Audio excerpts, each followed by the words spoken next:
Welcome everyone. My name is Sarah. I'm an Education Outreach Manager here at the US Consulate General and part of Education USA. Thank you for joining us for our three-part graduate series, obviously on graduate studies in the United States. This kicks it off with a graduate studies overview, followed by a session directly after this on law, business and medicine. And then we'll have a session later in the week on scholarships because everyone loves scholarship opportunities. Today, we're joined by Alyssa Mawson, Elizabeth Lorenz, and Kaori Seavey from Minnesota State University, who are going to provide an overview for you. The session will take a presentation format followed by a Q&A at the end. So if you do have any questions, please feel free to raise your hand during the Q&A session. We love people who chat live, or otherwise you're welcome to use the chat or Q&A function. I'll be monitoring that in the background as well. I'll put the links in the chat as well for the following session in case anyone hasn't got that one, but I might do that a little later on in the webinar when more people join. All right, fabulous. So now I'm going to hand it over to Elizabeth to start the session. Thank you so much, Elizabeth. Thank you so much, Sarah. I'm going to go ahead and share my screen here. And as I do, I just want to say a big thank you to Sarah and to Education USA for allowing us to present today. And I want to say thank you to all of you for joining us on a Saturday morning to learn a little bit more about higher education in the United States. Like Sarah mentioned, I'm joined today with my colleagues, Alyssa and Kaori. And so we'll be going through the presentation and taking a general overview of applying to graduate programs in the United States and talking through different aspects of what you should consider when finding the right fit for your education for a graduate program. What are the elements of an application for graduate students in the United States? We'll generally talk about funding opportunities for graduate students as well, very briefly about that. So like Sarah mentioned, if you have any questions throughout the presentation, please type those into the Q&A box and we would be more than happy to help answer those. So when you are beginning the search and considering applying to US colleges and universities, we know how overwhelming that search process can be. There are more than 4,000 higher education institutions in the United States. And so that can be very overwhelming when you're starting with the very wide funnel and trying to narrow down your options. So these are a few things that you can do as you are beginning your research and finding the right fit for you. It's really important that you are the one doing the research yourself, that you're searching for your own personal motives and maybe not those of necessarily friends or family pressure, but that you're pursuing graduate and master's programs for your own career and professional development. So to begin that process, you first want to outline your objectives. There's a few things to think about when identifying those objectives.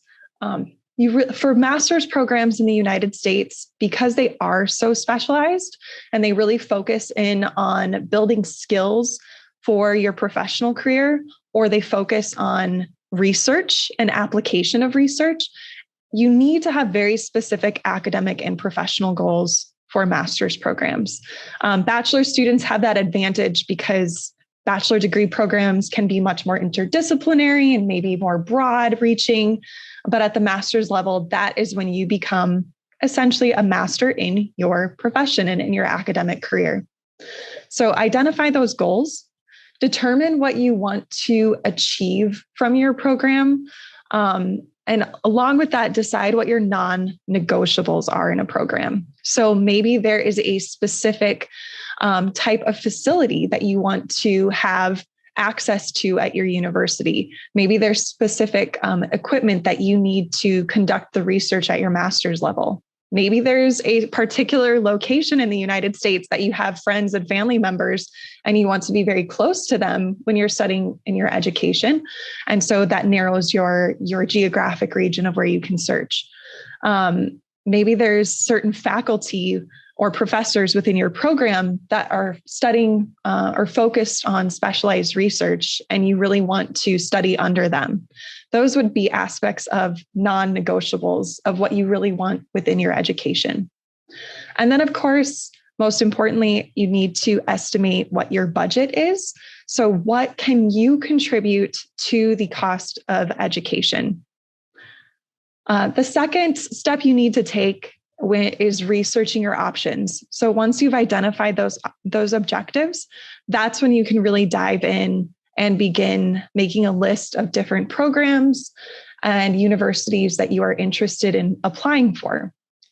To start that research process, there are many different program search platforms on the internet. I'm sure you all use Google for searching things every day, just like I do, or maybe another search engine. But there's so many different platforms out there that can help you research different master's programs in the United States. There's a couple that I've listed here as starters for you. A few of those are studyportals.com, findamasters.com, internationalstudent.com, and studyintheusa.com. So those are a couple resources, to get started with the search. But beyond that, you have other resources available to you as well. Sarah and her colleagues from the Education USA advising team, they can certainly help you begin that search process of applying to US colleges and universities. I would also recommend talking with friends or family members, or even friends of friends who maybe have studied in the United States. Talk with them, learn about their experiences, how they narrowed down their option of where they studied or are currently studying, and use those local networks and resources. And then, of course, talk with colleagues and coworkers. If you are currently working, or maybe you're in your career and you're thinking about changing your career direction or advancing your career, then talk with your colleagues and coworkers, find out their pathway of how they landed the role that they currently have, especially if it's in the direction that you're wanting to go in your academics. Talk with them about the types of programs that they maybe studied and how they got to where they are today, and conduct some different informational interviews with the people around you that you interact with on a regular basis. Once you have started your search and you have a few ideas of different universities and academic programs you are interested in applying to, that is when you can start to narrow your top choices. So you'll want to create a short list of your top universities. It is important to apply to multiple institutions. I know oftentimes students usually end up having that one program that really rises to the top that they want to get into, but it's recommended to have at least 1, 2, or even 3 backup options, just because admission at the master's level can be quite competitive for many programs in the United States. And a lot of programs have limited capacity of how many students they can accept each academic year. So it is very important to have backup options in case you don't get into the first school or university of your choice. As you're narrowing your choices and you start to have questions, you are encouraged to contact the graduate admission counselors at the university. Oftentimes, the actual master's program will have graduate coordinators that are dedicated to students who are applying just to that program, so they can answer a lot of specialized information and questions that you may have. It's also very common and very appropriate for students to contact academic professors or faculty directly in the US. So if you are doing research on the US University website and you find a professor that you really are interested in learning more about their backgrounds and their research interests, and wanting to connect with them about the program, feel free to contact them by email. Just keep in mind, a lot of professors are quite busy because they're teaching classes, so they might not get back to you as quickly as you would hope, but that is definitely a helpful resource for you. Once you've narrowed down your choices, that's when you can prepare your application materials and apply for funding. And so we'll talk a little bit more about what's included in the application elements. So Kauri, I will turn it over to you. Perfect. Hi, everyone. My name is Kauri Sivi. I work in the Graduate Studies Office as an information officer. So my main role is to communicate with prospective students. I do recruitment and retention for the graduate programs. Okay, so as Beth mentioned,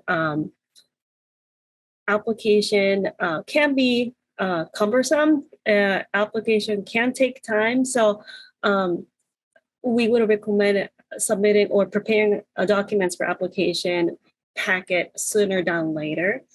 The first thing, obviously, you need an application form. And then most of the universities do use online application nowadays. So it's rare that you have to actually submit the paper form. It's usually available, the online application is available on their website. So you can start the application form there.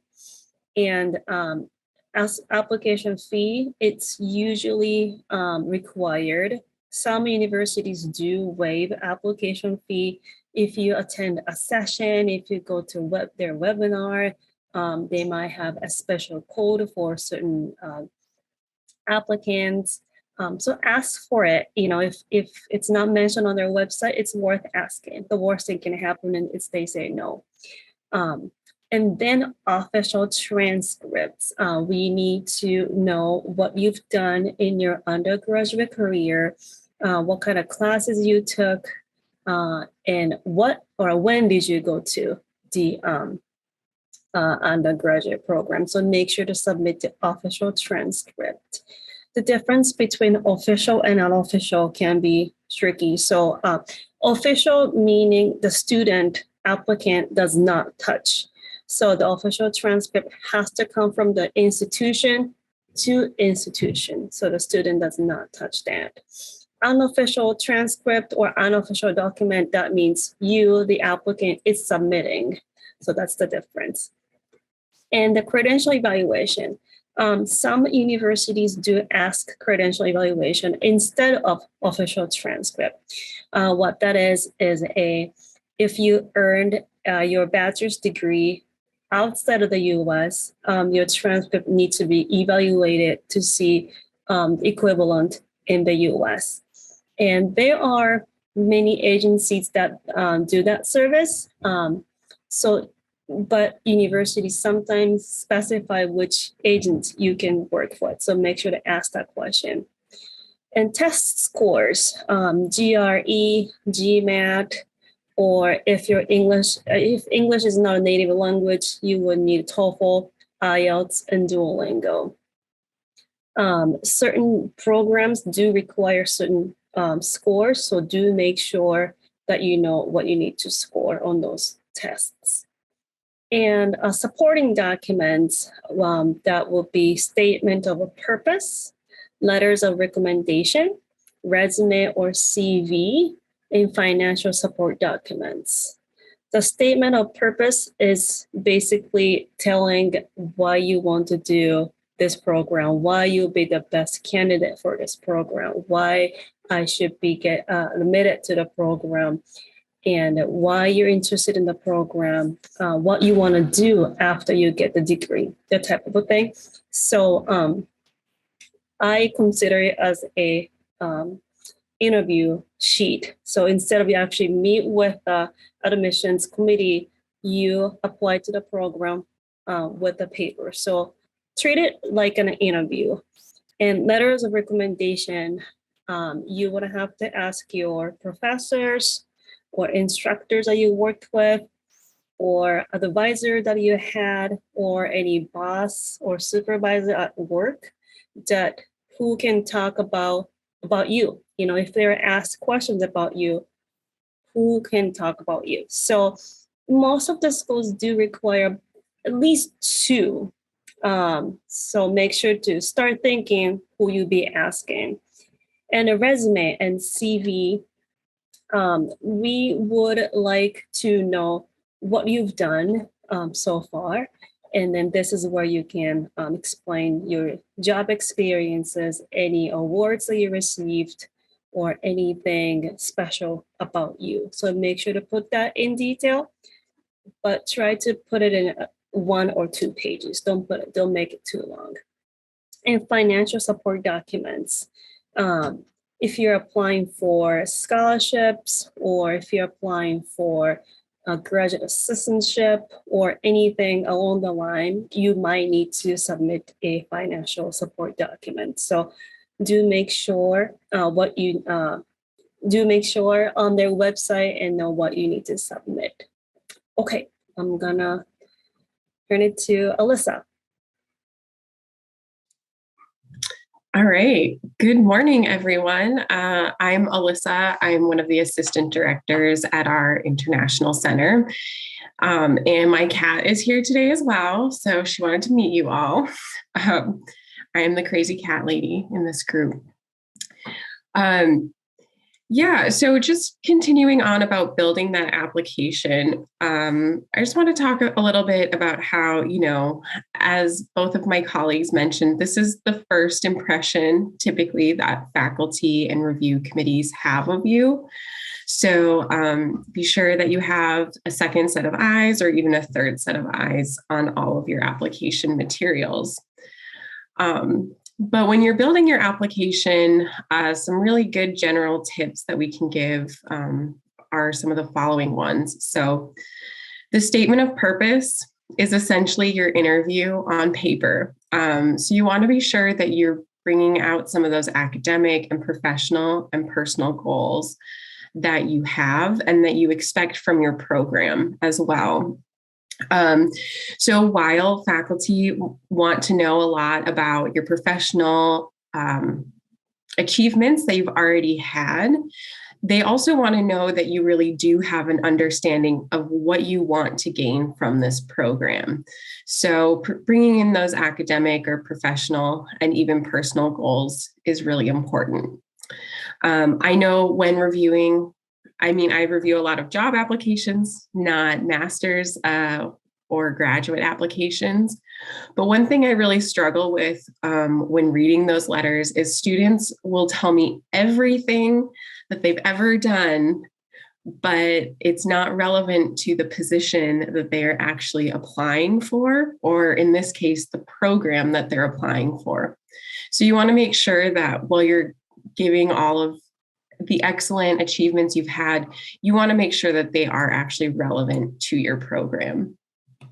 The next for professional CV or resume, first, make sure that you know which one the program actually wants. The CV and the resume are different. Customs around resumes and CVs vary around the world as well. So if you're applying to a program in the US, be sure that you're looking at the American customs that we expect from a resume. It can sometimes be a big turnoff for our faculty and staff here when we see information that we're not actually supposed to be looking at when we are reviewing applications, such as gender, religion, marital status. Pictures are usually frowned upon on those resumes and CVs as well. So I just really encourage you to look. Even our Career Development Center at Minnesota State Mankato has some excellent resources on building out a CV or resume that is based on the standards of US practice. And though whether you choose our university or a different university, those tips are going to be really useful for you. Letters of recommendation. So be sure that you're really choosing the right people who can promote you for the program. Depending on where you are in your professional career, it may be a faculty from your undergraduate studies that would be the best person. But if you've had professional experience, you've started your career, it could actually be your supervisor or a colleague. You just want to make sure that these are people who can actually speak to your qualities and skills. So I know that this isn't a room of bachelor students, so I don't think I have to say that please don't have your mom write one or your grandma. But, make sure that even if the president of your company agrees to do it, do they actually know you? That title doesn't really mean all that much if they can't speak directly to your skills. So you just want to make sure that you really have someone who knows you well write those. And then finally, reviewers. So be sure that you've got 1 to 3 other people looking at your application. No matter how many times we read our own work, I mean, we know what we want to say in our heads, but sometimes it doesn't come across on paper that way. So just be sure that you are getting someone else to review that. Some other really great tips that Elizabeth has here is create a brag sheet. So a brag sheet is really important. It'll help you determine what should actually go in that statement of purpose and what could maybe just live in your resume or CV. You also want to make sure that that brag sheet is, again, relevant to the program that you are applying for. This one comes from my heart. Please contact your references early so they have time to prepare letters of recommendation. I don't know how many times students have asked me to write a letter of recommendation and I only have a couple of days. And so what they end up getting is a very generic letter because I just haven't had the time to put the thought into it. So give your references as much time as you can. I would even encourage you to write some different skills or things that you would like them to include in a letter. That always helps me because even though I know the students or my colleagues that I'm writing for, I don't always know the program or the position that they're applying for and what would be the best things to say in that letter. Pay attention to application deadlines. They are usually very strict. So typically if you miss a deadline, you're kind of out of luck. So be sure that you're paying attention to that. And then last, please ask questions. I mean, Google is an awesome tool, and I recommend that you all use Google as much as possible. But my general rule of thumb is if it takes more than 2 or 3 minutes to find your answer on Google, just send us an email. Whether that's our university or another, we'd rather you ask and get the correct information so that it helps you down the road than having to go back afterwards and maybe cleaning things up or clarifying.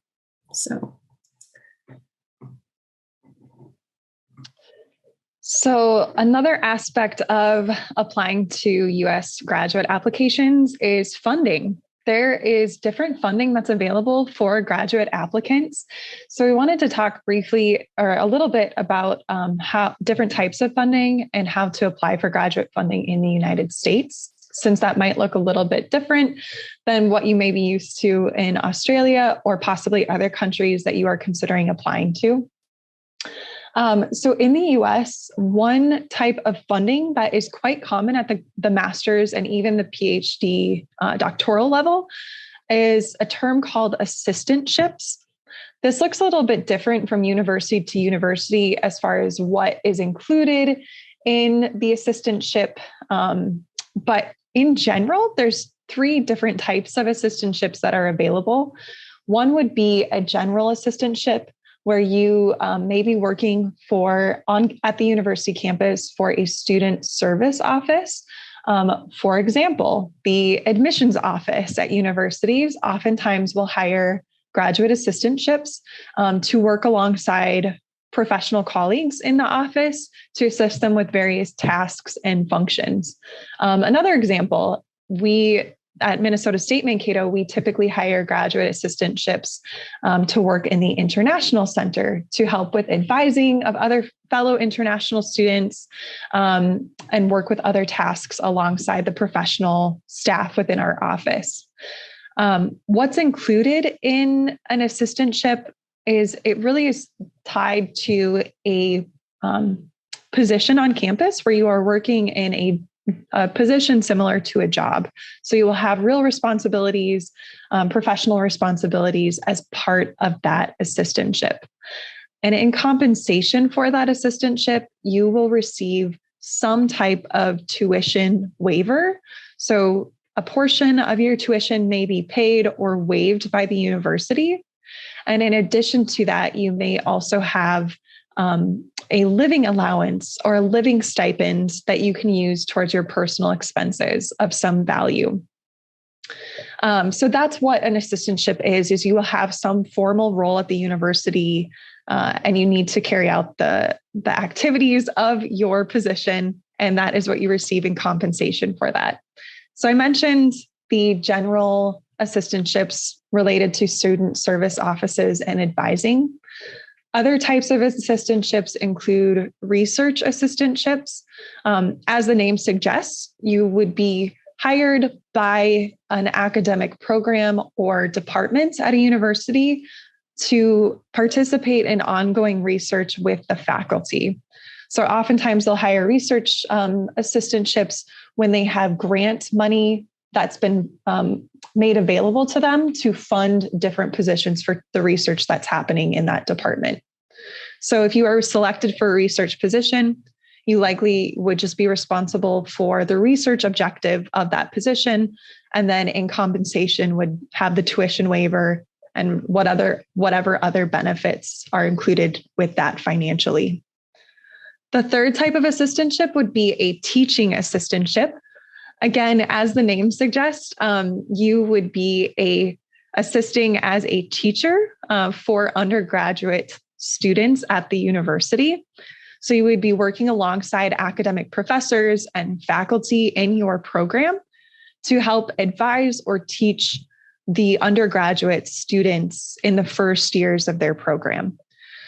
This can look a little bit different at university campuses. Sometimes teaching assistants are working directly in the classroom and may actually be teaching some entry-level lectures for first and even second year classes. Sometimes you are just assisting a professor or multiple professors in the program with grading homework assignments for the undergraduate students or proctoring exams, or even working as a lab teaching assistant. If you're in a STEM program, sometimes you will be the teacher or instructor for a specific lab for undergraduate students. So again, it varies, but the assistantships can be one of the best types of funding for graduate students because you're getting hands-on professional experience directly related to your program that you're able to use later on when you're applying for your career. It also allows you to network very well across the university campus and make lasting connections with academic faculty and university staff. Another type of funding that's available for graduate students is called a fellowship. In some ways, this is related to assistantships, but fellowships tend to be focused for students who are pursuing a PhD or doctoral program. Usually you are hired on a contract of 2 to 5 years for a fellowship, and it's most common for it to be related directly to research. So you may have heard of a research fellow, for example. So usually this is focused for research institutions in the United States where they have a lot of grant funding from different corporations and organizations that are paying for these positions to exist on campus for students who are studying related fields and would be hired for a fellowship. Grants and scholarships. This is essentially free money that you would be awarded if there are certain scholarships and grants that you can apply for based on certain criteria of the university. And so it's money that you apply for, you receive, and you do not have to pay back to the university. Sometimes scholarships may have specific criteria that you have to meet in order to continue receiving the scholarship money. So for example, one of the scholarships that our undergraduate students receive at Minnesota State Mankato is contingent on volunteer experience. So they have to participate in certain volunteer activities to keep their scholarship each year. At graduate levels, it could have similar requirements depending on the scholarship you receive at your university. And keep in mind, there are scholarships available both through the university, either through your academic program, or it could be general university scholarships, or there could be external scholarships. And we'll talk a little bit more about that in the next slide and also give you some resources of where to search for external scholarships. The final type of funding that students can apply for, and this one I say with caution, it's student loans. As the name suggests, it's a loan for students to apply for money through a bank or other financial institution, and that money does need to be paid back. So use loans very carefully, especially if you're applying through a bank. Typically, they accumulate interest, and that interest plus the initial loan must be repaid in full. And that can become very expensive very quickly. So we tell students, you exhaust all other resources before applying for a student loan, but just know that there are educational loans available for you to apply for. If you are thinking of applying for an education loan and you are curious about options in the United States, international students can apply for loans through US banks. But in order to do that, they do need to have a loan cosigner who is either a US citizen or a US permanent resident. The cosigner of that loan takes responsibility of repaying that loan in case you are unable to make the repayment. So just know, typically our students who have US cosigners, it's very close family members or very close family friends. So it's not just a general person that they know. So I want to emphasize that because we do get a lot of questions about different types of loans. So that's what's available in the US. And I'll turn it back over to Cowdy.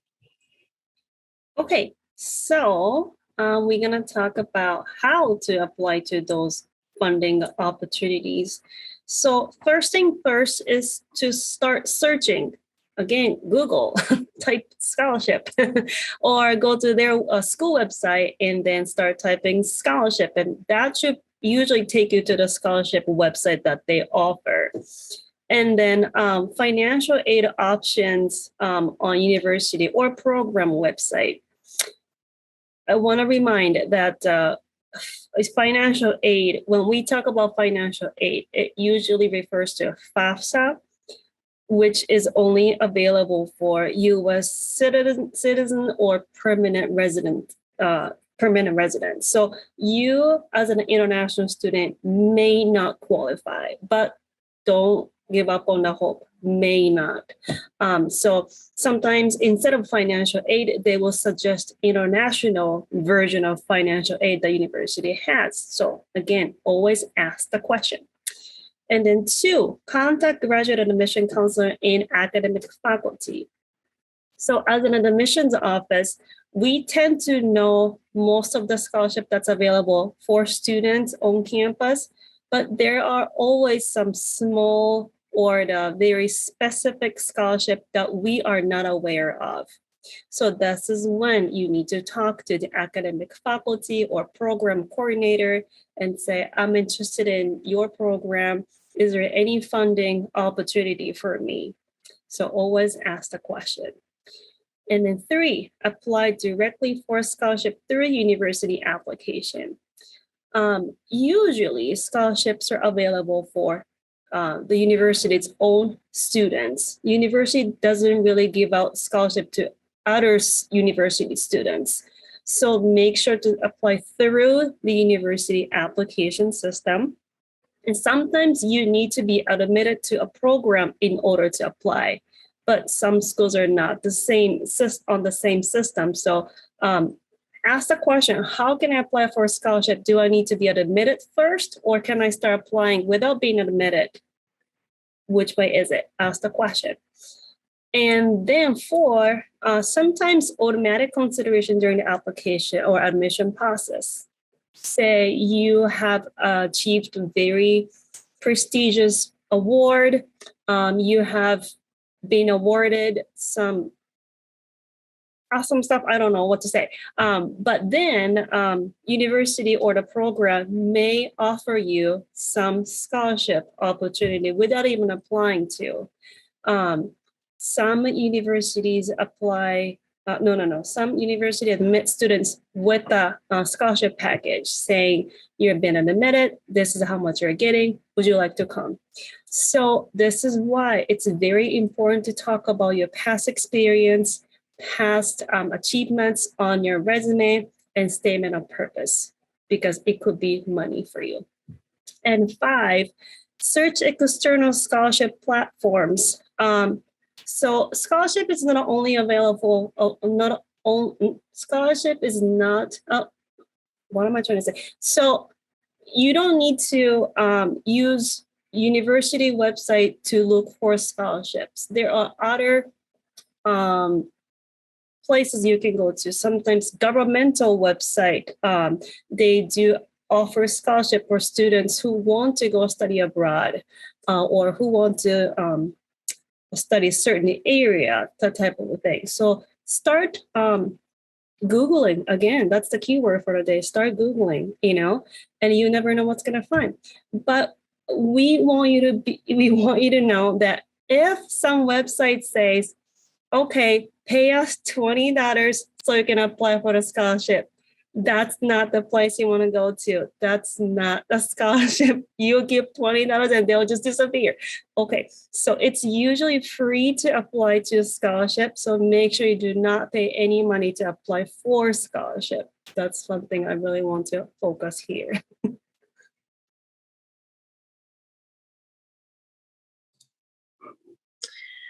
So some common places that you can look for scholarships or just information about funding. The Institute of International Education here in the US is a really reputable source, and they usually have information about graduate programs, undergraduate programs, all of that.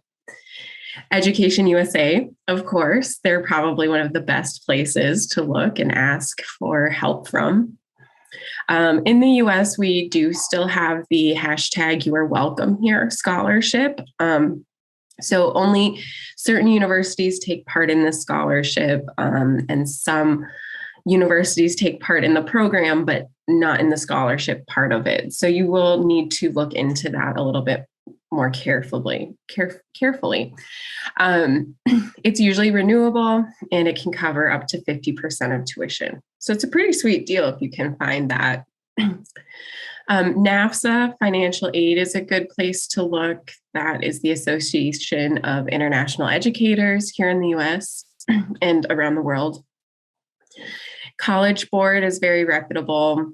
Internationalstudent.com, Study USA, they have a lot of different opportunities. Some of them, it's a one-time $500 scholarship, but any little bit helps, right? And then again, our universities typically have their own database. For example, Minnesota State Mankato, we have about $2 million of scholarships available each year. So we're not alone in that. Other universities have similar opportunities. So when you are applying for funding, it's important to really do a self-assessment because, of course, every applicant who applies to universities generally is looking for some type of funding. But also there's not enough financial aid to go around to meet the financial needs of every single student. So it is important to be realistic when thinking about finances and do a self-assessment. So you really want to think through what makes you competitive as an applicant, not only for your program, but in addition for other scholarships or even assistantships. Why do you deserve funding? Do you have certain distinctions or accolades from your bachelor program? Have you learned leadership skills and qualities through your education or any professional experience? Have you identified very clear and academic and professional goals in your application?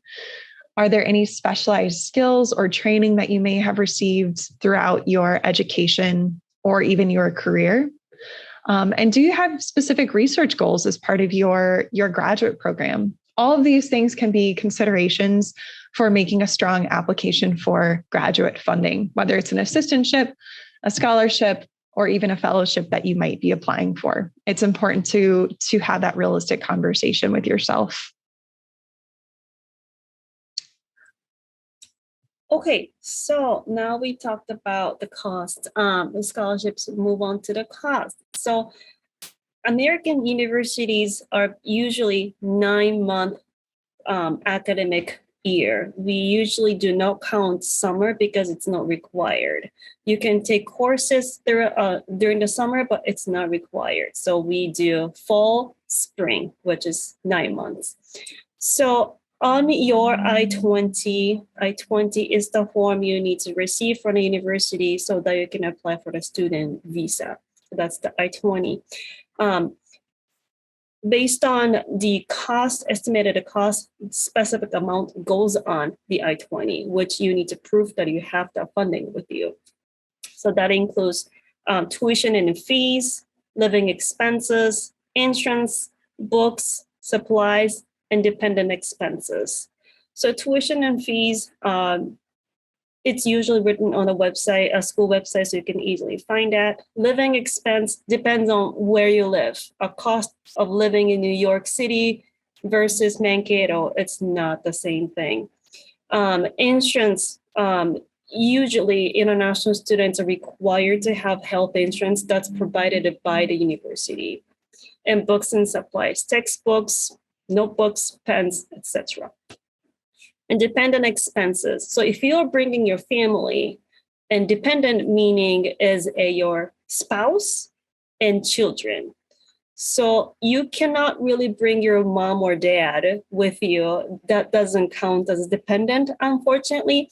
But if you have your spouse or children, you can bring with you. But we need to think about their costs as well. So if you're bringing your dependents, that will get on the I-20 form as well. And student need to show proof of funding to receive the I-20 and apply for the student visa. So like I said, we need to see that you have actual funding that you can go to school, and the government requires that. So we usually require a bank statement or any document that says that you have the funding to go to school. And I-20 indicates the estimated cost of attendance and how the student will fund their education.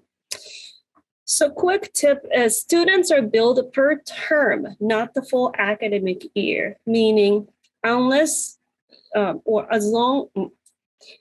when you register for the course, that's when the bill happens. So if you don't register, you don't get billed. That's usually how that goes at the universities in the US.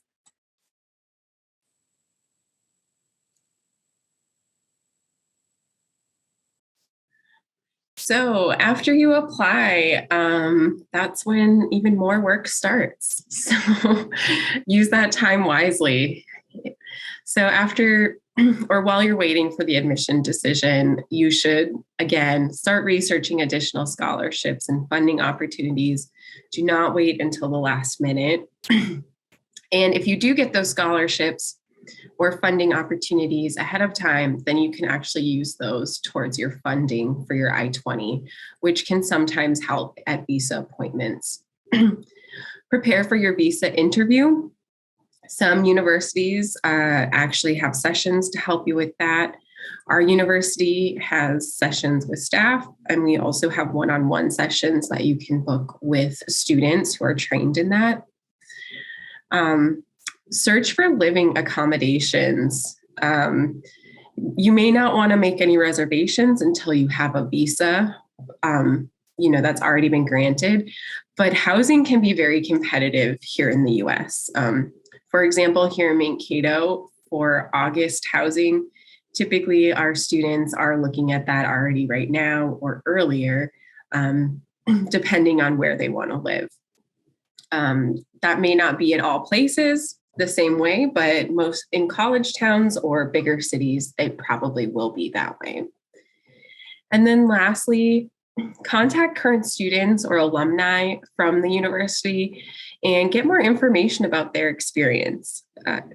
I always say the best way to find out about what a place is like is talk to the students. They're going to tell you the truth. So that's going to be a good way. Great. So we're going to transition from the presentation about graduate application and just share a little bit of specific information about our university for Minnesota State Mankato just for the next 2 minutes or so. So if you have any questions about the presentation or information that was covered, or maybe information that was not covered, please go ahead and type that into the Q&A and we will be happy to answer those questions. So while you're thinking of those questions and about the presentation, Minnesota State University Mankato is the institution that we all represent. As you can see on the map here, it is located in the north central part of the United States, just bordering Canada. So the climate is a little bit different than what you might be used to there in Australia.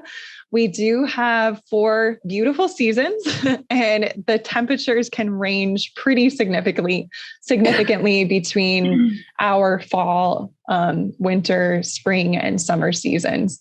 So if you like adventure and you like natural beauty, Minnesota is a great state to come and explore. People in Minnesota are very adventurous. They love to be outdoors all 4 seasons. I think winter actually tends to be one of the most active seasons, right along with summer, with people getting outside and skiing, snowboarding, snowmobiling, ice fishing, all the fun winter activities that you can try in the state. Minnesota is also home to 17 Fortune 500 companies, as well as many other smaller sized companies. And what that means for our students who come to study with us is they have access to great local companies in the state of Minnesota for internships and even job placement after completing their program. And we have an excellent career development center on campus that helps prepare students for those job applications. Our university enrolls around 14,000 students, and we have about 95 countries represented on our campus. So it's a very diverse place to come and study, meet students from all across the world, and truly experience an internationalized global education, regardless of which program you're studying. For master's students, we have just around 75 master's and 5 doctoral programs at the university campus. So depending on what you're interested in studying, we have quite a range of programs from the arts and humanities, social sciences, and STEM programs. And then thinking of funding, about 25% of our graduate students do receive assistantship funding. And so we mentioned a little bit about assistantships during the presentation. So we do provide those for our graduate students, and you can apply for those separate from your program. So a lot of activities and ways to get involved at the university campus throughout your program. We truly believe it's just as important for students to develop academically as it is to develop personally. And there's so many ways to do that by getting involved in community organizations and campus organizations while you're a student at the university. So if you happen to have any questions about Minnesota State specifically, feel free to reach out and we'd be happy to help answer those. And then quickly, Kauri, I don't know if you just want to highlight a couple graduate admission tips specific to MSU. Sure. So we are currently accepting application for the fall 2022 semester and the spring of 2023 semester. So if you're thinking to come to the school within a year or so, this is the time to apply. And for the fall 2022, the application deadline is coming up in the month, May 1st. And if you're coming for the spring 2023, that will be October 1st. But different programs got different application deadlines. So make sure to come to our website or check that out. And most of the things that's listed here are required for any programs that you're thinking to apply to. One thing it might not be applicable will be TOEFL or IELTS exams because you're from Australia. And anything I missed? I think that's about it. I know some need to go to the different sessions. So I'm just going to wrap it up real quick. I think that's perfect. Thanks, Kauri. If you are interested in following us or in keeping in touch with the university or getting in contact with our office, our main email for international students is international@mnsu.edu. We are also super active on social media, especially on Instagram and on YouTube. We have our international students, both undergraduate and graduate, posting pretty regularly to those channels. So if you want to get to know what it's really like to be an international student, like Alyssa said, that's a great way to connect with current students. And then we also have a hyperlink here, and I'll can share this in the chat as well, but it takes you to our graduate assistantship website. So if you're curious to learn more about those options, that is also available to you.